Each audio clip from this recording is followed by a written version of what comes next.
नमस्कार दोस्तों, आप सभी का स्वागत है टेक्नोलॉजी कीड़ा चैनल में। और आज मैं इस वीडियो में बात करूंगा फॉर लूप की कि फॉर लूप जो है वो कैसे काम करता है सी के अंदर। तो हम लोग लिखेंगे इन सी। फॉर लूप जो है सेम वही है जैसा कि वाइल लूप है, वैसे ही प्रोग्राम को रीप्रोसेस करने के लिए या हम लोग कहें सेवरल टाइम्स तक किसी स्टेटमेंट्स को रन करने के लिए हम लोग काम में लेते हैं। तो हम लोग कह सकते हैं कि एक पार्ट को, प्रोग्राम के एक पार्ट को हम लोग कह सकते हैं, प्रोग्राम के एक पार्ट को सेवरल टाइम्स तक, कुछ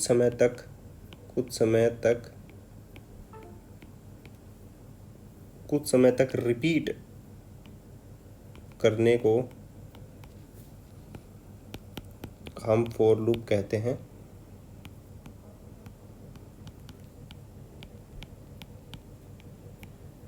फॉर लूप का इस्तेमाल जो है वो क्यों करते हैं, तो सबसे पहले वाई का क्वेश्चन आता है।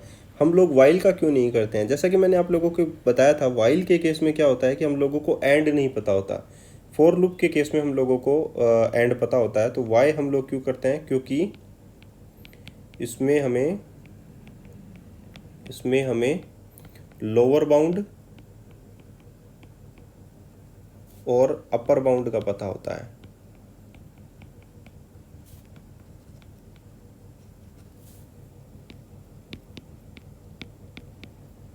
ठीक है, लोअर बाउंड का मतलब है जहाँ से लूप का स्टार्ट होगा वो चलना, और अपर बाउंड का मतलब है जहाँ पर ख़त्म होगा। ठीक है, तो इसकी जो सिंटैक्स है वो देख लेते हैं एक बार, और उस सिंटैक्स को समझना ही ज़्यादा ज़रूरी है कि कैसे काम करता है। हम लोग यहाँ पर लगाते हैं फॉर लूप, यहाँ पर लगाते हैं एक्सप्रेशन और एक्सप्रेशन 1, फिर सेमीकोलन, एक्सप्रेशन 2, सेमीकोलन, यहाँ पर लगाते हैं एक्सप्रेशन 3। ठीक है, तो ये जो है वो एक्चुअली में फॉर लूप है।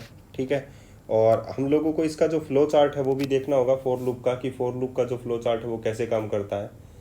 देखिए, एक्सप्रेशन 1, एक्सप्रेशन 2 और एक्सप्रेशन 3 को आप लोगों को समझना होगा, और मैं इस वीडियो में यही कोशिश करूंगा कि आप लोगों को ये एक्सप्रेशन समझाने की कोशिश कर सकूं, क्योंकि फॉर लूप तो आप लोग इजीली एक एग्जांपल देकर भी मैं यहाँ पर बता सकता हूँ।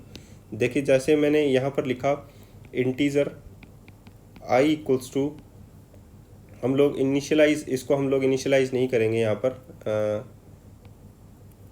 मैंने सिर्फ इसको डिक्लेयर किया है। फॉर लूप में मैं इनिशियलाइज कर लूँगा इसको। आई इक्वल्स टू 0, आई की वैल्यू जो है वो लेस देन और equals to 5, i plus plus. अब मैं यहाँ पर आई की वैल्यू को प्रिंट करवाना चाहता हूँ, तो मैं यहाँ पर लिखूँगा print F %d I.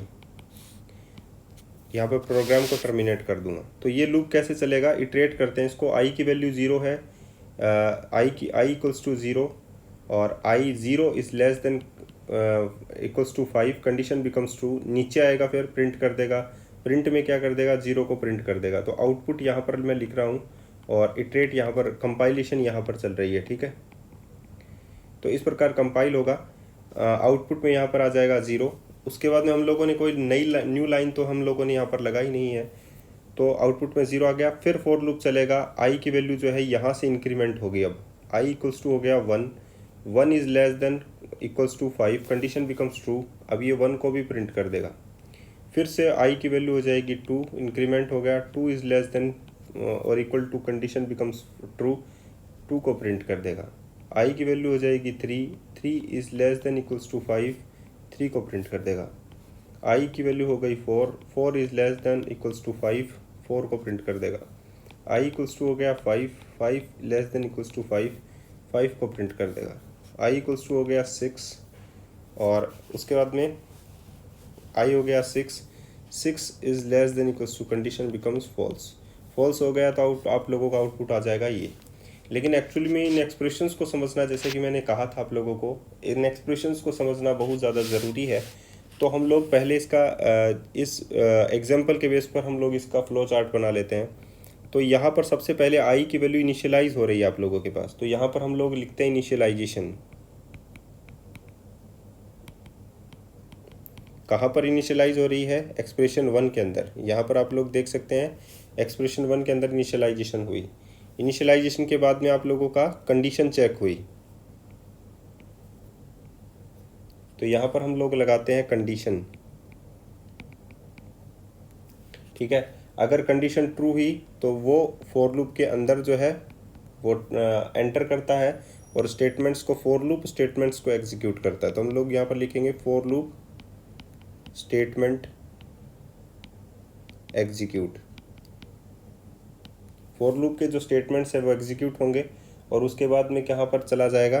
For loop के स्टेटमेंट दोबारा फॉर लूप पर आएगा, उससे पहले क्या हो जाएगा? इंक्रीमेंट और डिक्रीमेंट। ये कंडीशन कौन सी है? ये कंडीशन है ये। और उसके बाद में फॉर लूप के स्टेटमेंट्स यहाँ पर आ जाएगा।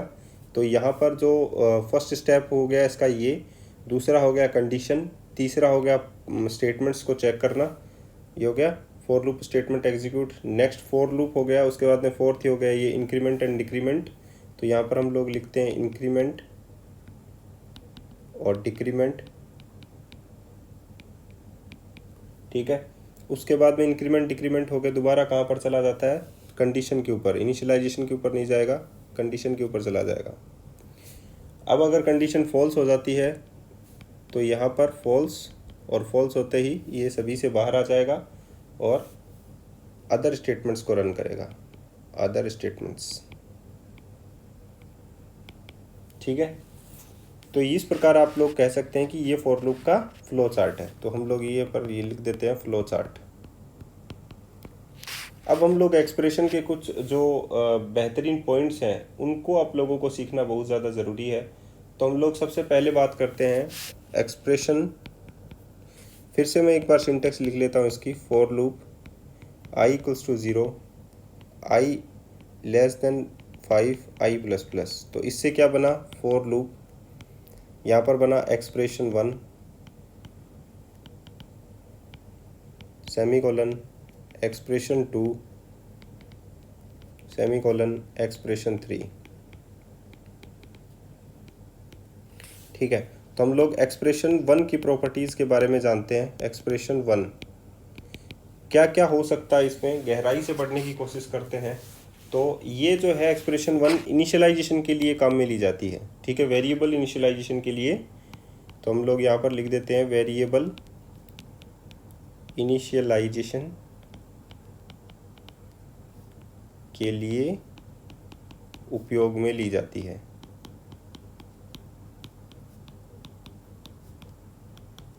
इतनी बात समझ में आ गई।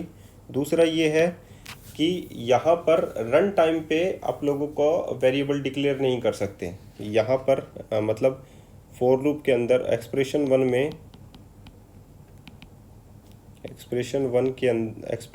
में वेरिएबल को डिक्लेयर नहीं कर सकते, वेरिएबल को डिक्लेयर नहीं कर सकते। सी में नहीं कर सकते हैं, C++ में कर सकते हैं क्योंकि उसमें डायनेमिक होता है वेरिएबल का इनिशियलाइजेशन। तीसरा है कि एक्सप्रेशन 1 जो है ऑप्शनल है। आप लोग जो है लिखें तो लिखें, नहीं लिखें तो भी चलेगा। एक्सप्रेशन 1 ऑप्शनल होती है। बात समझ में आ गई? ये किस काम में आती है? जो है ऑप्शनल होती है ये।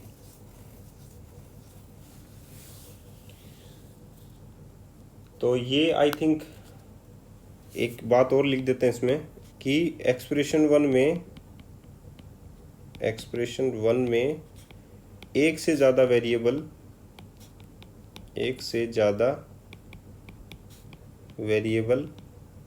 इनिशियलाइज हो सकते हैं। ठीक है, एक से ज़्यादा वेरिएबल इनिशियलाइजेशन का हो सकता है इसमें। अब बात करते हैं एक्सप्रेशन 2 की। एक्सप्रेशन 2 ये जैसे कि मैंने लिखा एक्सप्रेशन 1 जो है वो ऑप्शनल होती है, तो एक्सप्रेशन 2 भी ऑप्शनल होती है। तो फर्स्ट पॉइंट यही लिख देते हैं हम लोग, एक्सप्रेशन 2 ऑप्शनल होती है।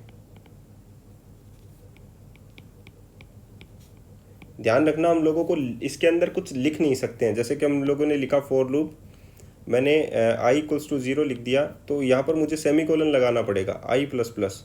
अगर मैं यहाँ पर सेमीकोलन नहीं लगाऊंगा तो प्रोग्राम टर्मिनेट हो जाएगा, ठीक है, कंपाइल टाइम एरर आ जाएगा। ये ऑप्शनल होती है, मतलब हम लोग इसको खाली छोड़ सकते हैं, ठीक है।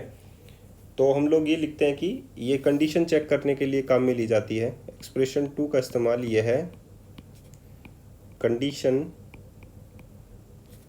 चेक करने के उपयोग में ली जाती है।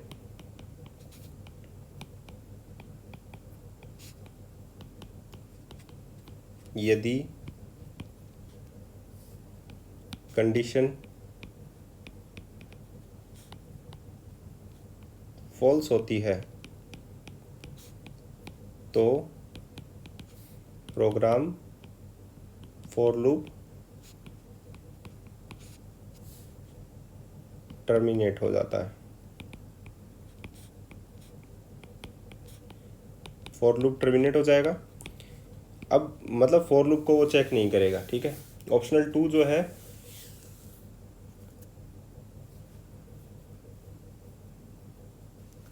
ये हो गया। अब ऑप्शनल इसमें और क्या बच गया हमारे पास, इसमें एक से ज़्यादा कंडीशन चेक हो सकती हैं। ये भी बात हम लोग लिख देते हैं जो ऊपर वाले में लिखा है। एक्सप्रेशन 2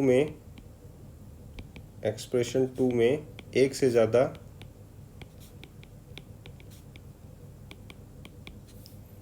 कंडीशन चेक हो सकती हैं।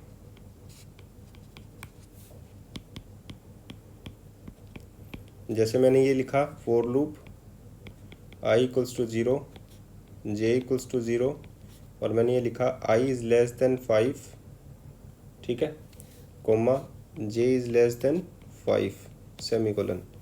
तो यहाँ पर सेमीकोलन नहीं लगेगा, यहाँ पर सिर्फ कोमा का यूज़ होगा। ये ध्यान रखना, क्योंकि दो वेरिएबल हैं आप लोग इनिशियलाइज कर रहे हैं, तो उन्हें कोमा से सेपरेट कीजिए। सेमीकोलन से स्टेटमेंट सेपरेशन होगा, ठीक है। तो उसके बाद में आप लोग i plus plus comma j plus plus, इस प्रकार आप लोग कर सकते हैं, ठीक है।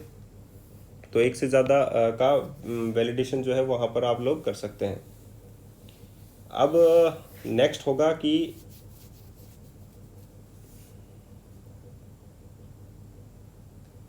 एक्सप्रेशन 3 पर आ जाते हैं हम लोग, ये तो रहने देते हैं। एक्सप्रेशन 3 की प्रॉपर्टीज़ हम लोग देखते हैं।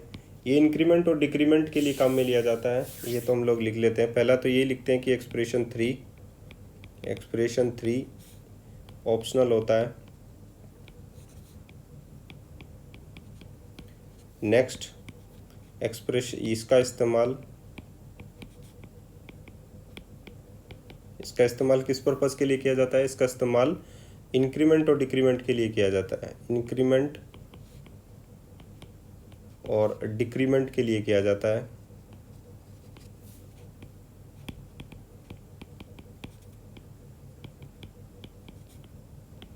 इंक्रीमेंट और डिक्रीमेंट के लिए हो गया। इसको हम लोग ऐसा भी लिख सकते हैं,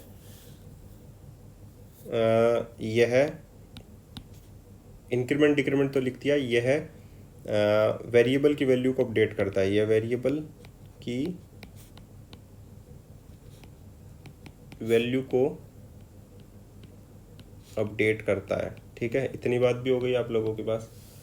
तो हम लोगों ने एक्सप्रेशन 1, एक्सप्रेशन 2 और एक्सप्रेशन 3 लिखा। फॉर लूप का आप लोगों ने ये फ्लो चार्ट देखा, फॉर लूप कैसे काम करता आप लोगों ने ये देखा। नेस्टेड फॉर लूप्स भी होते हैं। इसके बाद में हम लोग ये नेस्टेड फॉर लूप्स के बारे में ही बात करेंगे कि एक्चुअली में नेस्टेड फॉर लूप्स जो है वो कैसे काम करते हैं, ठीक है। तो नेस्टेड फॉर लूप्स का, नेस्टेड का मतलब होता है एक फॉर लूप के अंदर दूसरा वाला फॉर लूप, और वो कैसे काम करता है। यहाँ पर मैं टॉपिक डाल लेता हूँ, नेस्टेड फॉर लूप्स।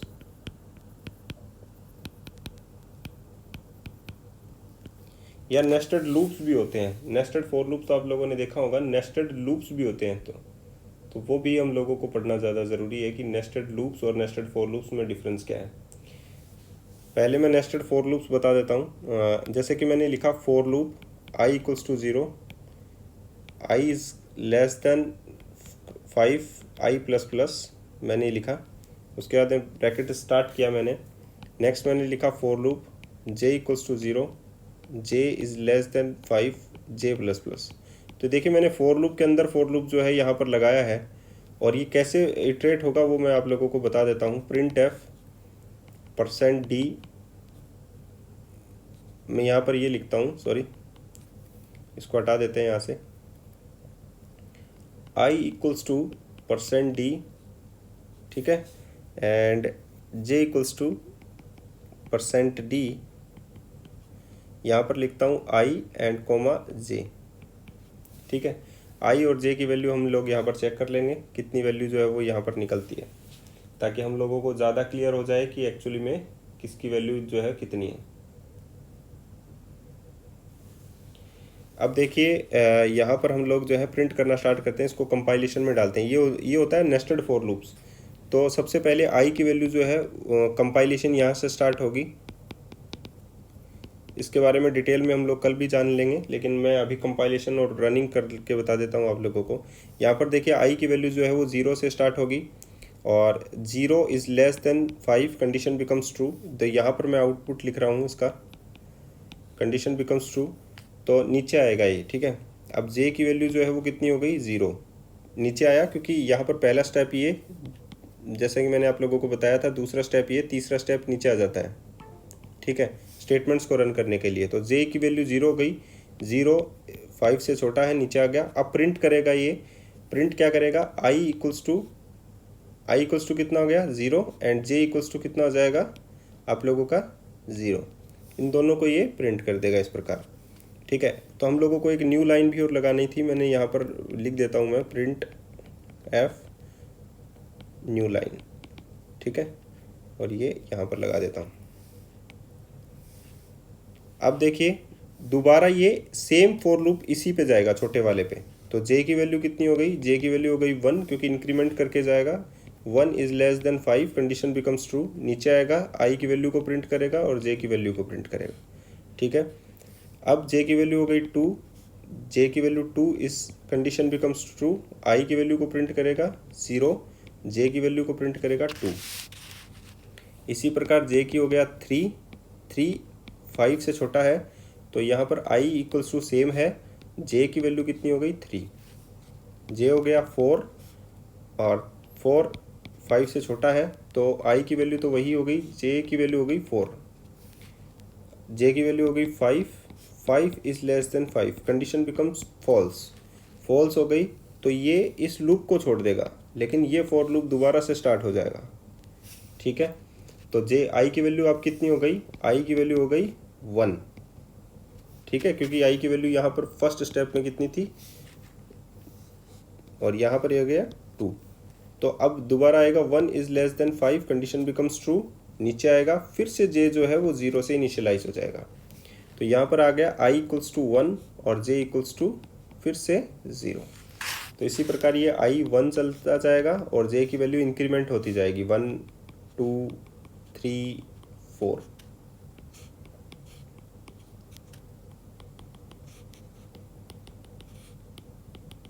ये ठीक है। अब फिर से i की वैल्यू हो जाएगी 2 और j की वैल्यू हो जाएगी 0, क्योंकि ये हर एक 4 स्टेप के बाद में i की वैल्यू यहाँ पर बढ़ रही है। देखिए ये प्रिंट किया इसने सबसे पहले, सॉरी